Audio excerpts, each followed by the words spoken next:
வணக்கம். இன்றைக்கி நம்ம பார்க்க போகிற சமையல் ஒரு அருமையான காட்டு யானம் அரிசி வச்சு, அதாவது பாரம்பரிய அரிசி வச்சு சாஃப்டான இட்லி எப்படி செய்யலாங்கிறத பார்க்கலாம். ரொம்ப ஆரோக்கியமாக இருக்கும். சுகர் பேஷண்ட்டுக்கு வந்து இந்த பாரம்பரிய அரிசிகள் வந்து ஒரு வரப்பிரசாதமே சொல்லலாம். நிறைய வந்து இப்போ எல்லாமே பாரம்பரிய அரிசியை நோக்கி எல்லாம் போயிட்டுருக்காங்க. ஸோ வாங்க அந்த பாரம்பரியமான காட்டு யானம் அரிசியை வச்சு சூப்பரான இட்லி எப்படி செய்யலாங்கிறத பார்க்கலாம். இன்றைக்கி நம்ம காட்டு யானம் அரிசியில் இட்லி செய்ய போகிறோம். 2 டம்ளருக்கு காட்டு யானம் அரிசி எடுத்திருக்கேன். இந்த மாதிரி தான் இருக்கும், நல்லா குண்டு குண்டாக இருக்கும் இட்லி அரிசி மாதிரியே. 2 டம்ளர் காட்டு யானம் அரிசி, 2 டம்ளர் இட்லி அரிசி எடுத்திருக்கேன். இப்போ 2 டம்ளர், அதாவது மொத்தம் 4 டம்ளருக்கு நார்மலாக நம்ம இட்லிக்கு போடுற மாதிரி 1 டம்ளருக்கு உளுந்து எடுத்திருக்கேன். 1/4 டேபிள் ஸ்பூன் வெந்தயம் எடுத்திருக்கேன். நான் வந்து கொஞ்சமான அளவு எடுத்திருக்கேன், எல்லாத்தையுமே ஒன்றா ஊற போட்டுக்கிறேன். அளவு வந்து நிறைய இருக்கிற மாதிரி இருந்துச்சுன்னா நீங்கள் வந்து உளுந்து தனித்தனியாகவே போட்டு ஆட்டிக்கலாம். நான் வந்து கொஞ்சம் தான் எடுத்திருக்கேன், அதனால் கொஞ்சமான உளுந்து வந்து போட்டோம்னா அரைப்படாது, டைம் ஆகும். அதனால் நான் வந்து எல்லாத்தையுமே ஒன்றாவே ஊற போட்டுக்கிறேன். 1/4 டேபிள் ஸ்பூன் வெந்தயம் சேர்த்துக்கலாம். இது எல்லாத்தையுமே நல்லா கழுவிட்டு ஒரு 5 மணி நேரம் ஊற வச்சுட்டு ஆட்டிட்டு பார்க்கலாம். இப்போ பார்த்திங்கன்னா மாவு வந்து நல்லா பிடிச்சிருச்சு. இது வந்து நான் காலையிலே ஒரு ஈடு ஊற்றிட்டேன். இப்போ நைட்டுக்கு வந்து நான் எடுத்திருக்கேன். காலையில் ஒர்க் அதிகமாக இருந்ததுனால வீடியோ எடுக்க முடியலை. சரி, நைட்டுக்கு வந்து நம்ம எடுத்துக்கலாம் சொல்லிட்டு ஒரு ஈடு மட்டும் ஊற்றிட்டு அப்படியே ஃப்ரிட்ஜில் தூக்கி வச்சுட்டேன். இப்போ கொஞ்சம் கூலிங் போயிடுச்சு. ஸோ இந்த மாவு பார்த்திங்கன்னா நான் வந்து மிக்சியில் தான் போட்டு அரைச்சேன். கிரைண்டர் வந்து பாதி ஓடிட்டு இருக்கையில் என்ன ஆயிடுச்சு, ரிப்பேர் ஆகிடுச்சு. நம்ம டேபிள் டாப்பில் தான் போட்டு அரைப்பேன். அந்த மேலே திருகிற அந்த இது திருகாணி மாதிரி இருக்கும் இல்லையா, அது வந்து என்ன ஆயிடுச்சுன்னா ஓடிட்டு இருக்கையில் டப்புன்னு தெரிச்சிருச்சு, உடஞ்சி போய் பாதி வந்து உள்ளே லாக் ஆகிக்கிடுச்சு. ஒன்றுமே பண்ண முடியலை. நான் வந்து 2 மாவு போட்டிருந்தேன். சாதாரண மாவுக்கும் இந்த இட்லிக்கும் போட்டிருந்தேன். ஃபஸ்ட்டு உளுந்து நல்லா ஆட்டுப்பட்டுருச்சு. அதை அள்ளிட்டு அரிசியை போடையில் அந்த மாதிரி ஆகிப்போச்சு. அப்புறம் என்ன பண்ணுறதுன்ட்டு அந்த அரிசியையுமே அவ்வளோ அரிசியுமே மிக்சியில் போட்டு அரைச்சி எப்படியோ தோண்டிட்டேன். இதையுமே பார்த்திங்கன்னா நான் மிக்சியில் தான் போட்டேன்.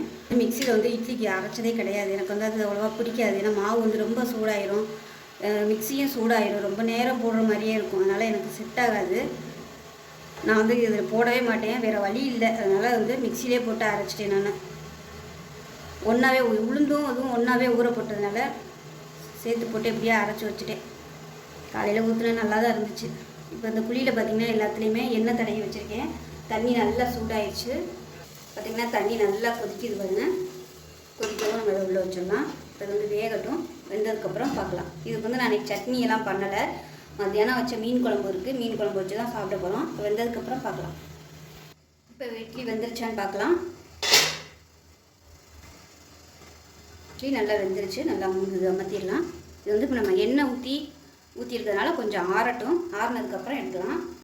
இப்போ இட்லி நல்லா ஆறிடுச்சு. அப்புறம் வந்து நம்ம இட்லி எடுத்துடலாம். இந்த அரிசியை பற்றி சொல்கிறதுனா சொல்லிக்கிட்டே இருக்கலாம். அந்த காலத்தில் போர் படை வீரர்கள் வந்து இந்த அரிசி தான் சாப்பிட்டாங்களாம். காரணம் என்னென்னா இது போன் வந்து நல்லா பயங்கர ஸ்ட்ராங்காக இருக்குமா. அந்த அரிசியை சாப்பிட்டுட்டு வரும்போது யானைக்கு எந்த அளவுக்கு எலும்பு ஸ்ட்ராங்காக இருக்குமோ அந்த அளவுக்கு நமக்கு வந்து எலும்பு ஸ்ட்ராங்காக இருக்குமா.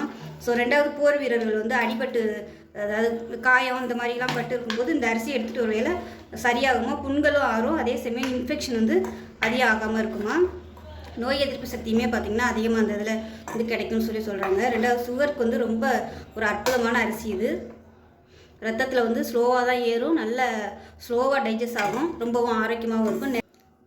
இதுக்கு வந்து காட்டு யானைன்னு ஏன் பேர் வச்சாங்கன்னா, ஒரு காட்டு யானை வந்து உள்ளே போனால் கூட தெரியாது, அந்தளவுக்கு உயரமாக வந்து இந்த கதிர்கள் வந்து வளருமா. இன்னொன்று பார்த்திங்கன்னா காட்டு யானைகளோட எலும்பு எந்த அளவுக்கு ஸ்ட்ராங்காக இருக்குமோ அந்த அளவுக்கு இந்த அரிசி வந்து நம்ம எடுத்துகிட்டு வந்தோம்னா எலும்புகள் வந்து ஸ்ட்ராங் ஆகும்னு சொல்கிறாங்க. ஸோ இதில் வந்து எல்லா வெரைட்டியுமே பண்ணலாம். இட்லி, தோசை, ஊத்தப்பம், புட்டு இந்த மாதிரி கூட நிறைய பண்ணலாம். நான் ஏற்கனவே பார்த்திங்கன்னா கவுனி அரிசியும் இந்த காட்டு யானம் அரிசியும் வச்சு புட்டு வந்து நான் ஏற்கனவே செஞ்சு போட்டிருக்கேன். எப்படி ஊற வைக்கணும், எப்படி அரைக்கணும் அப்படிங்கிறது முதற்கொண்டு, எப்படி ஸ்டோர் பண்ணி வைக்கலாங்கிறது முதற்கொண்டு நான் வந்து செஞ்சு காமிச்சிருக்கேன். இதுதான் அந்த புட்டு மாவு. இதில் என்னென்ன போட்டிருக்கேன்னு பார்த்தீங்கன்னா கவுனி அரிசி, இந்த காட்டு யானம் அரிசி, இதோட குதிரைவாலி அரிசி. சுகர் பேஷண்ட்டுக்கு வந்து ஒரு அற்புதமான இது வந்து புட்டு செய்யலாம். அது புட்டு கொழுக்கட்டை வந்து இதில் பண்ணலாம், சூப்பராக இருக்கும். நான் செஞ்சுட்டு கொஞ்சம் மிச்சம் இருந்துச்சு, அதில் அன்றைக்கி லாஸ்ட்டாக கொஞ்சம் புட்டு செஞ்சேன், அவ்வளோ சூப்பராக இருந்துச்சு. அதோட இன்னும் கொஞ்சம் இருக்குது, இன்னொரு நாளைக்கு வந்து இது ஒன்றுலாம் இது வந்து செஞ்சு வறுத்து எடுத்து வச்சுருக்கிறேன். அதே மாதிரி இதில் வந்து இது வெறும் காட்டு யானம் அரிசி வச்சுமே புட்டு செய்யலாம், ரொம்பவே சூப்பராக இருக்கும். நான் அடுத்த வீடியோவில் புட்டு எப்படி செய்கிறதுங்கிற வீடியோ வந்து நான் அதில் வந்து காமிக்கிறேன். இப்போ நிறைய பேர் பார்த்திங்கன்னா சாதாரண அரிசியை வந்து தவிர்க்க ஆரம்பிச்சிட்டாங்க.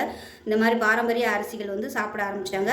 ஆனால் அதில் வந்து என்னென்ன வெரைட்டி பண்ணலாம் அப்படிங்கிறது நிறைய பேருக்கு தெரியலை. நான் வந்து தொடர்ந்து பார்த்திங்கன்னா இந்த கவுனி அரிசியிலலாம் பார்த்திங்கன்னா இட்லி, தோசை, ஆப்பம் எல்லாமே போட்டிருக்கேன். இந்த அரிசியிலையுமே பார்த்திங்கன்னா ஆப்பம் செய்யலாம், புட்டு, இடியாப்பம் எல்லாமே பண்ணலாம். அடுத்தடுத்த வீடியோவில் வந்து நான் அது வந்து செஞ்சு காமிக்கிறேன். இன்றைக்கி வந்து நான் சைடிஷ்லாம் எதுவும் பண்ணி காமிக்கல. அதுக்கு பதிலாக பார்த்திங்கன்னா மீன் குழம்பு இருக்குது. ஸோ அதுதான் இப்போ வந்து வச்சு சாப்பிட போகிறோம். இது வந்து இட்லி எல்லாத்துக்குமே நல்லாயிருக்கும் இந்த மீன் குழம்பு. லாஸ்ட் வீடியோ வந்து நான் போட்டிருக்கேன், வேணும்னா அதை செக் பண்ணி பார்த்துக்கோங்க. சூப்பராக இருக்கும். ஸோ அவ்வளோதான். இன்றைக்கி வந்து டின்னருக்கு காட்டியானம் அரிசி இட்லியும் மீன் குழம்பும் தான். ஸோ நீங்களும் இதே மாதிரி செஞ்சு பாருங்கள். நான் வந்து இன்றைக்கி மிக்சியில் தான் போட்டிருக்கேன். இதுவே கிரைண்டரில் வந்து தனித்தனியாக, அதாவது நம்ம இட்லி காட்டுற மாதிரி உளுந்து தனியாகவும் அரிசி தனியாகவும் ஆட்டினீங்கன்னா ரொம்பவே சாஃப்டாக வரும். இது இப்போவே நல்லா சாஃப்டாக இருக்குது பாருங்கள். மிக்சியில் தான் நான் சும்மா சாதாரணமாக தான் அரைச்சேன். ஸோ அதுவே இவ்வளோ சாஃப்டாக வருது. நார்மலாக அரைக்கிற மாதிரி அரைச்சோம்னா இன்னுமே சூப்பராக இருக்கும். ஸோ டேஸ்ட்டு பார்த்திங்கன்னா அருமையாக இருக்கும், டிஃப்ரெண்ட்டே தெரியாது. சுகர் பேஷண்ட்டாக இருக்கிறவங்க நார்மல் இட்லி சாப்பிட்றது பதிலாக இதை வந்து ரெகுலராக நைட்டுக்கும் காலைக்கும் வந்து எடுத்துகிட்டு வந்தீங்கன்னா கண்டிப்பாக சுகர் வந்து கண்ட்ரோல் ஆகும். இதிலே வந்து கஞ்சி செய்யலாம். நான் அடுத்தடுத்த வீடியோவில் வந்து எல்லாமே போஸ்ட் பண்ணுறேன். அதுவுமே சூப்பராக இருக்கும். இதோட இது பயன்கள் பார்த்திங்கன்னா நிறைய சொல்லிகிட்டே போகலாம். இது டைம் இருக்காதுங்கிறதுனால நான் வந்து கொஞ்சம் தான் சொல்லியிருக்கேன். டிஸ்கிரிப்ஷனில் வந்து நான் எல்லாத்துலேயுமே கொடுக்குறேன். விருப்பப்பட்டவங்க அதை படித்து தெரிஞ்சுக்கோங்க. அதே மாதிரி செஞ்சும் பாருங்கள். நார்மலாக எல்லா கடைகள்லையுமே இது வந்து கிடைக்கும். எனக்கு இது வந்து பார்த்திங்கன்னா நேரடியாக விவசாயிகிட்ட வந்து இந்த அரிசி வந்து நான் வாங்குகிறேன். ஸோ ரேட்டுமே பார்த்திங்கன்னா எனக்கு கம்மியாக தான் கிடைக்கும். அமேசானில் இருந்து நீங்கள் காட்டியானம் அரிசின்னு போட்டிங்கனாலே உங்களுக்கு வந்து ஆட்டோமேட்டிக்காக வந்துடும். ஸோ அவ்வளோதான். இந்த மீன் குழம்புக்கும் இந்த இட்லிக்கும் சூப்பராக இருக்கும். ஸோ இதை செஞ்சு பாருங்கள். செஞ்சு பார்த்துட்டு எப்படி வந்துச்சுங்கிறத சொல்லுங்கள். வீடியோ பிடிச்சிச்சுன்னா லைக் பண்ணுங்கள், கமெண்ட் பண்ணுங்கள், சேனலை சப்ஸ்கிரைப் பண்ணுங்கள், பக்கத்தில் உள்ள பெல் பட்டனையும் ப்ரெஸ் பண்ணுங்கள். நன்றி.